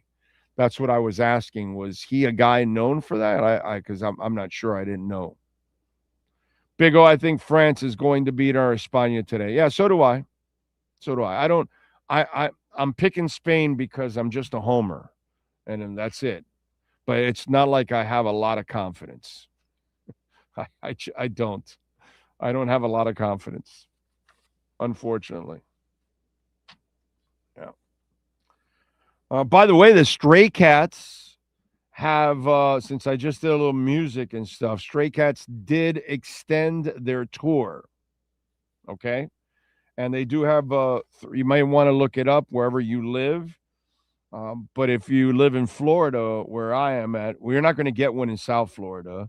But November 23rd, they're in the Orlando Hard Rock. And the 24th, they're at Clearwater, Ruth Eckerd. And in the 25th, they're in Jacksonville at the Florida Theater. I've been there a couple of times now, the Florida Theater. Clearwater, I love Ruth Eckerd. That's a great place to see the Stray Cats. That would be a good one. And then John Cougar Mellencamp, or John Mellencamp, I'm sorry. He started his tour, and the set list is awesome. Okay? Listen to this. Lawless Times, just in case, if you have tickets for John Cougar or you're going to get tickets, you may want to look up the dates. If you're a John Cougar fan, listen to this set list. Lawless Times, Small Town, Minutes to Memories, Lonely All Night, Paper and Fire, Human Wheels, Walk Tall, Rockin' in the USA, Love and Happiness, Our Country, Check It Out. I love that song. Key West, Intermezzo, Jack and Diane, I Need a Lover, Thank You, Your Life Now, Wild Night from Van Morrison, Ain't Even Done with the Night. That's my favorite song is. Pop Singer, Rain on the Scarecrow, great song. What If I Came Knocking, Authority song. Crumbling Down, Pink Houses, Cherry Bomb, Hurt So Good. He does 26 songs in his set, and it's about the hits, and he plays the hits, man. The only thing that if I wanted to be a dick, okay, he doesn't play my favorite song in the Jack and Diane album. And that's Hand to Hold On To. Everyone needs a hand to hold on to. I love that song, dude. That's my favorite song from the Hurt So Good album. Because that one has Hurt So Good and Jack and Diane. And that album, Lonely All Night. I mean, that's a great album. Okay, but Hand to Hold On To is a phenomenal John Cougar song. And that's one that is not there on that list. But overall, that's a great list if you're going to go see Cougar. Cash App or Venmo at Cash Big O Show. That is Cash Big O Show. Cash App or Venmo. The Dow is down 9 points. The S&P is up 34, almost 35 points. The NASDAQ is down about a point. SpaceX is at $142. Bitcoin's at 64,248. It is a climbing. It is a pumping. Let's see, what else do we have here? I was today years old. When I found out Fergie from the Black Eyed Peas was that 80s kids show Incorporated. Had no idea. Yeah, I don't know about that 80s kids show Incorporated because in the 80s I wasn't a kid anymore. I was already a teenager and a young adult having some fun, man. Madonna is one who habitually starts late. Yeah, no, that I know. I know about Madonna and Lauryn Hill. I mentioned them. When I was joking around, I talked about Lauryn Hill or Madonna, that, you know, if you go see them, you expect or you cannot be surprised to have delays if you go see, you know, Lauryn Hill or Madonna. That's just, you know, it's like having tickets to Morrissey. You're not sure the concert's going to happen. You can say you have tickets to Morrissey. You can say you're going to go see Morrissey, but you're not sure you're going to see Morrissey. That's just kind of the way it goes, you know? So, yeah, there are certain people that you have to be careful with because it comes with the territory. Morrissey is one that if you're strictly traveling for Morrissey, ooh, you are playing with fire.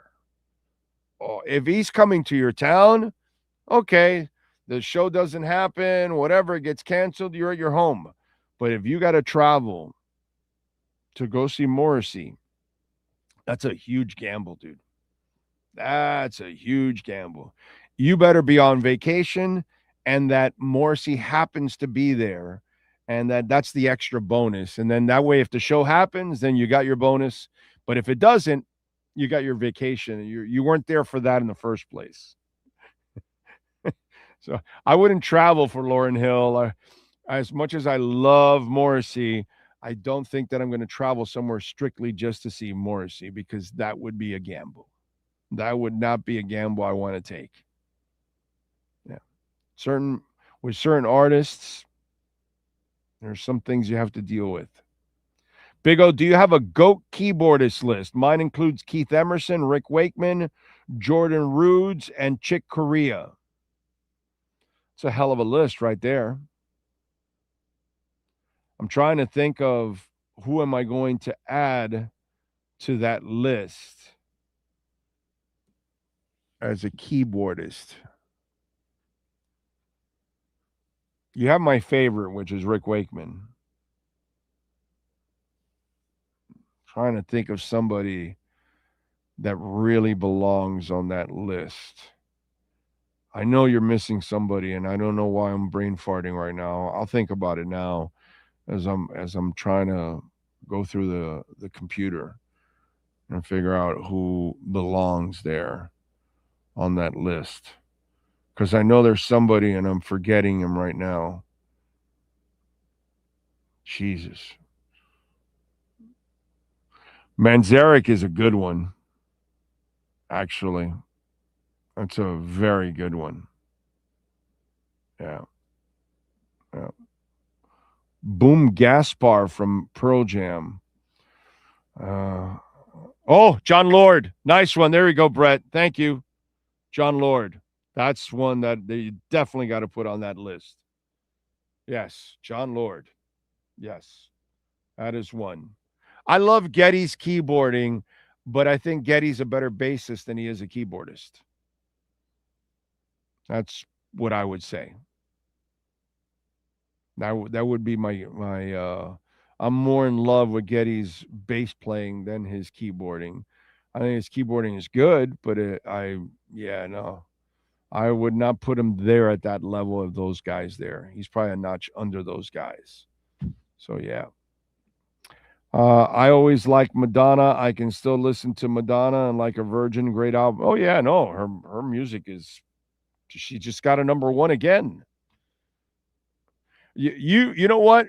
If you want to trip out, go to YouTube, and they've got a video it's like a condensed version of Madonna's hits, and it only plays a couple of seconds of each song. But when you play that video, you like realize, like, holy shit, she had that many hits. Like, I played that video for my wife.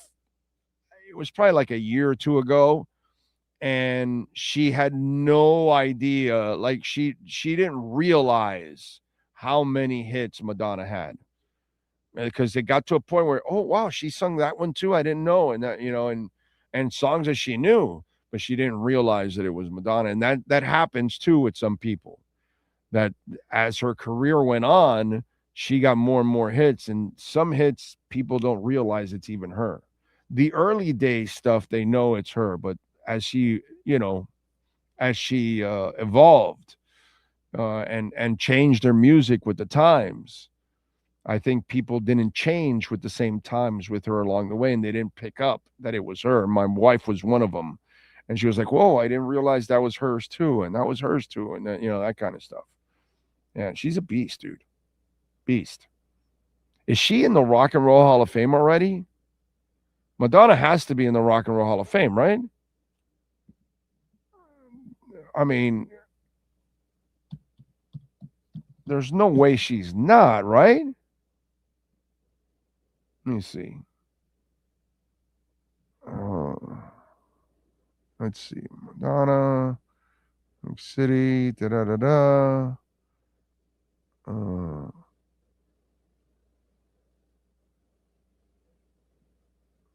Let's see. Years active. Foreign spouses, partner, no. Awards. Oh, shit. I don't think she's in the Rock and Roll Hall of Fame. Really? How is she not in the Rock and Roll Hall of Fame? Wait a minute. Am I not seeing this here? I mean, I hate to do this while I'm doing the show, but that is a very interesting thing. If she's not, that makes no sense.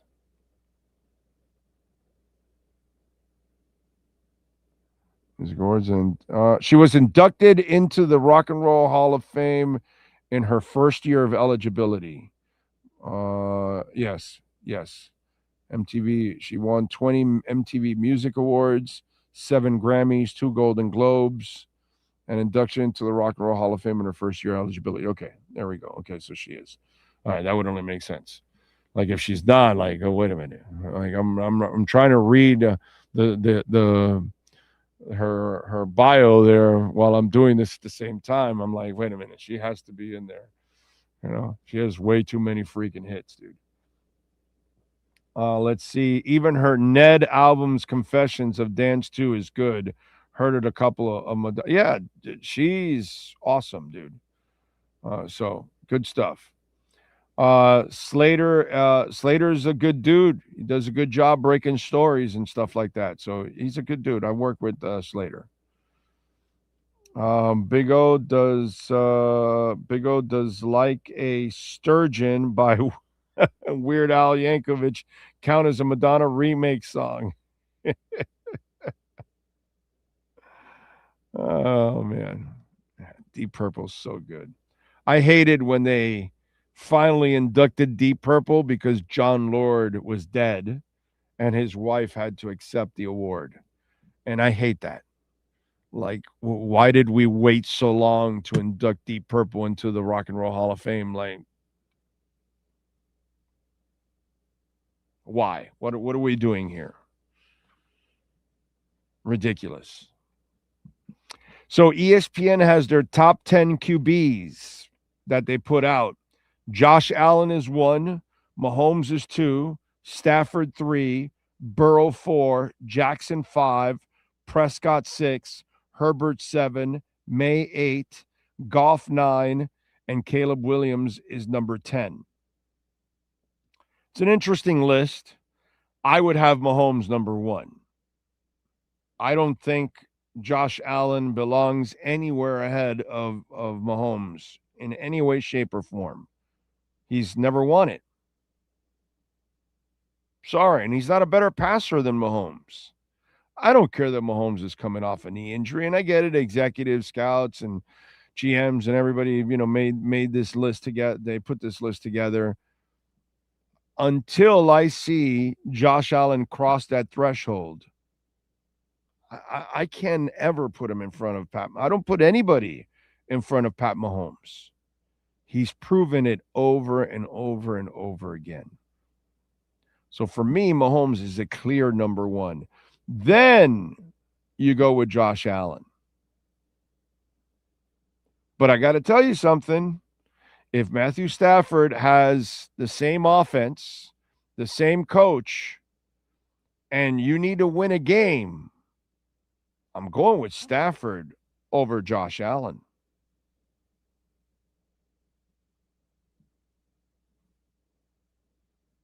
Same situations going on. If you can block for Stafford, he doesn't need to run. He'll beat you.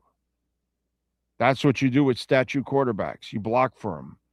And if you can block for Stafford, I mean, Buffalo's offensive line is known as one of the most durable offensive lines in football.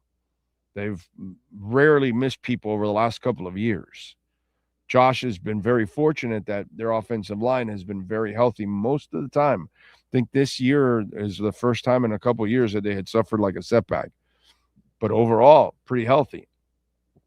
If you're going to give Matthew Stafford time to pass the ball, he's going to be a better quarterback than Josh Allen. That's just the facts. And that's where I have a problem with number 2.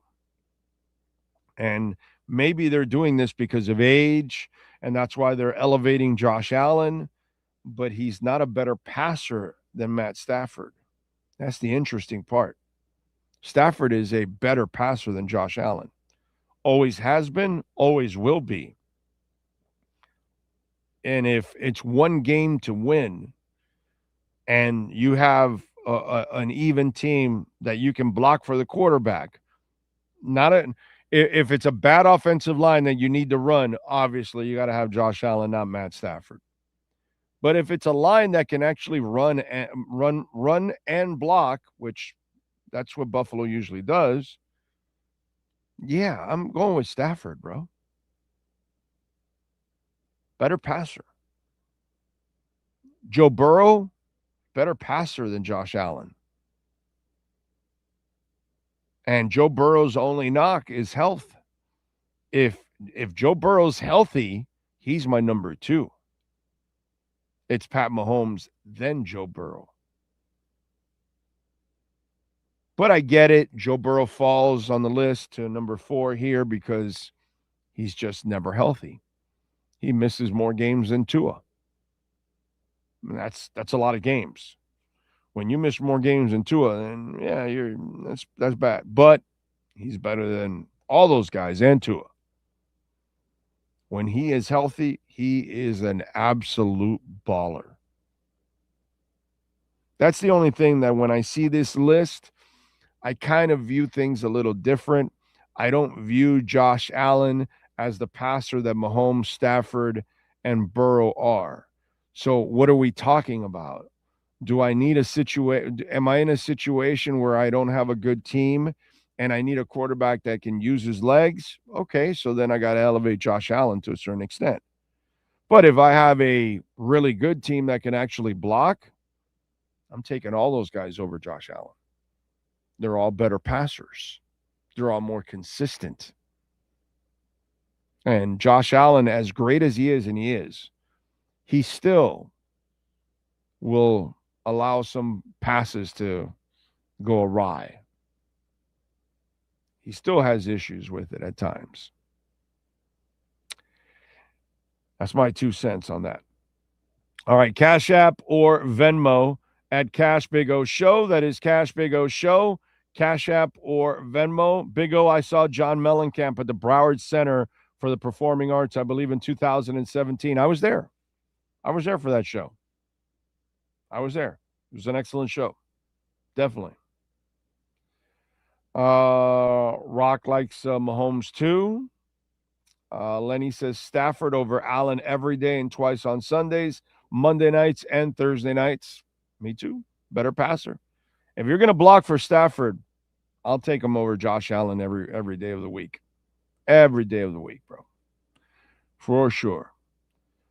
Let's see. Oscar says, Big O, my top 5 are Mahomes, Stafford, Burrow, Allen, Jackson. That's fair. That's fair. I can see that. I got Drake May already up to number 8. We'll see what happens this year. I like Drake May. We'll see what happens this year where they play a tougher schedule. Caleb Williams, we'll see if he can continue the magic, because if he plays like he played last year, he'll be a top 5 guy next year. Because Caleb Williams is not an inaccurate quarterback. What Caleb Williams does is he'll do some crazy shit at times, but he has got ability that is just absolutely ridiculous. He's the guy in the top 10 that I could easily see with one more year of, if he's able to pull off some of the shit that he pulled off last year, and then it becomes more of a habitual thing, not a isolated thing like, oh man, if he can play like he played, like if he doesn't play well this year and up and down and has a bunch of turnovers, then the following year you're going, well, if he can capture the magic that he had 2 years ago, if that's what we're talking about, then no. But if he comes in and plays like he played last year, and all of a sudden then you start to say, okay, this is not flukish, this is not a one-off, no, this is who he is, then he's easily top 5, not at number 10. But again, it's only 1 year. You got to see it, and I totally understand it. But he's the one guy that when I get out of the Mahomes, Stafford, Burrow, Allen conversation, he's that next guy that when I start to look at all those other guys, he's the guy that I look at and say, okay, he has the opportunity to step right into that top 5, top 3, if he can do the stuff he did last year again. He has to repeat it, because it's not 1 year of having success. You have to be able to do it over and over again because they will have film on you. They will figure you out. They will counter you. And then you will have to have an answer. And that's why you need to do it a couple of years in a row before you're really that guy. It's kind of the way it goes.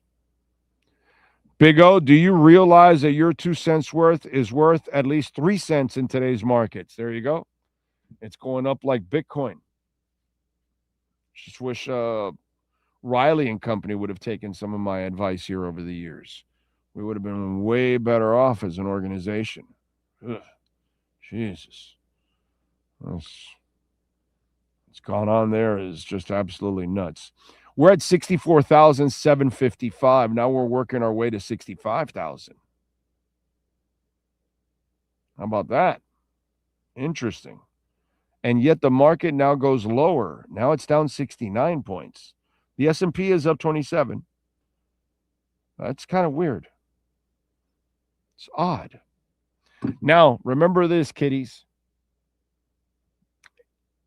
And I've learned this over the years now, that Bitcoin is the first to fall, and then it's the first to climb back up again. So you'll see it fall first, and then others will fall. Boom. And then the first one that climbs is. So it'll eventually happen, but we got to wait. I still think we've got some rough waters here in July and August. I think it's September, and then really into late September into October is when it really gets sweet for us on the Bitcoin side. I think that fourth quarter is going to be massive, massive. And if these idiots pass the Clarity Act by August 7th, we'll see. Okay. I mean, the Clarity Act, I think the Clarity Act is going to pass. Do you know why I think the Clarity Act is going to pass? Because Republicans and Democrats are both dirty, and they are going to have all the insight at the beginning of how all this is going to start, what companies are going to rise, and they're going to be able to get in on it early, and they're going to be able to cash in like they have with stocks, and they will with crypto, because the stock market is going to switch over to become the crypto market, is what people don't understand. Every stock will be tokenized, and everything will be tokenized because everything is going to be put on the blockchain. I've been telling you this now for going on now our 7th year. Okay. Been telling you this for a while. This is where we're headed, and eventually everybody will catch on.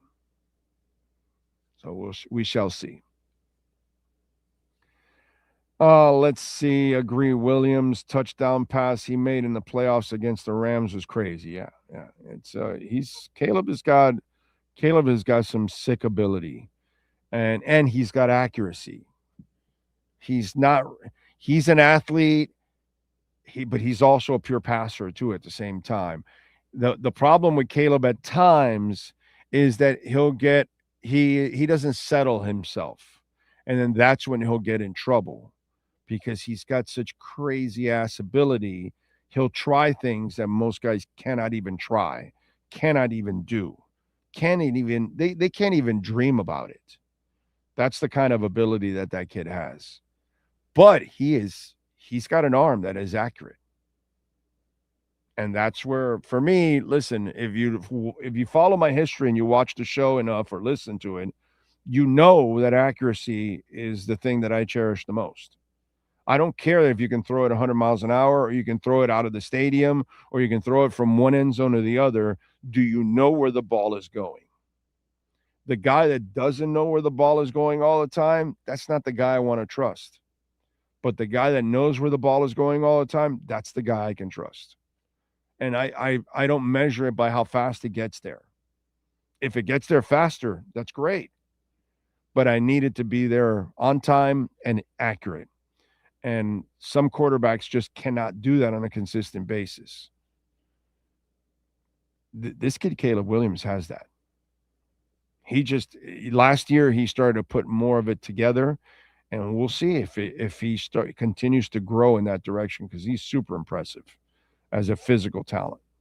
Crazy stuff, man. Big O, Should I buy some of that SpaceX? Take me to the listen, I don't give any kind of advice here whatsoever, but I'm not buying yet SpaceX. I'm expecting it to drop a little bit more. So I have waited. I have not bought any SpaceX yet. But you can buy it, dude. I mean, it's down to almost where it came out at 135, I believe. But I think we will revisit that number, maybe even a little lower. So I'm waiting for that before I purchase. So I haven't done any SpaceX yet. Big O, did you like Madonna's Bond theme song, Die Another Day? Yes, she did a nice. Now it's not in the battle for number 2 in our discussion, but she did a nice job with it. Yeah, I did. Yeah, I like Adele's also. What's it called? What's the name? Aha has one that's pretty good. I mean, there's a bunch of good ones, but I don't know if I would put it at number 2. That's the question. You know who's number 1? The battle is for number 2 in Bond theme songs. Even though today's stats don't mean as much, when Marino was playing, Matthew Stafford has incredible stats. 60,000 yards, 380 touchdowns, 63% completion percentage. And then, but it's a whole different ball game, different way they play and all that. So, yeah. But I get it. Don't forget, visit our friends at Acura of Pembroke Pines, Larry Schlossberg, Pat Nasto, Tony Stampone. They know how to get it done. They've been doing it for, I think it's like 16 years, 17 years, about there. They've been with us for like 15 of those 17 years.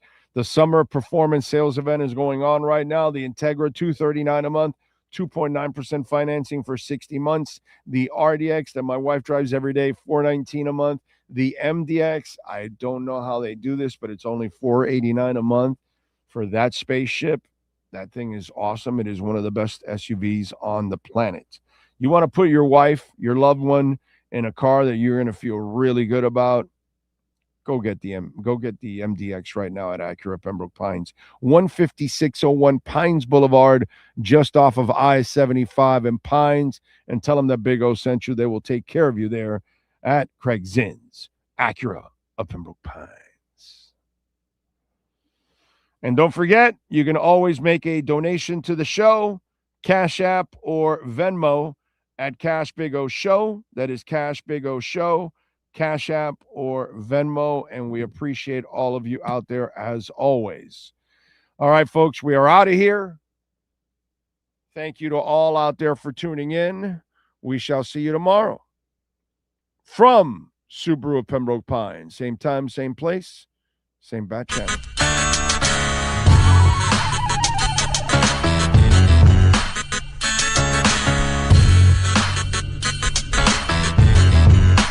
This is the Big O Show. This is the Big O Show. This is the Big O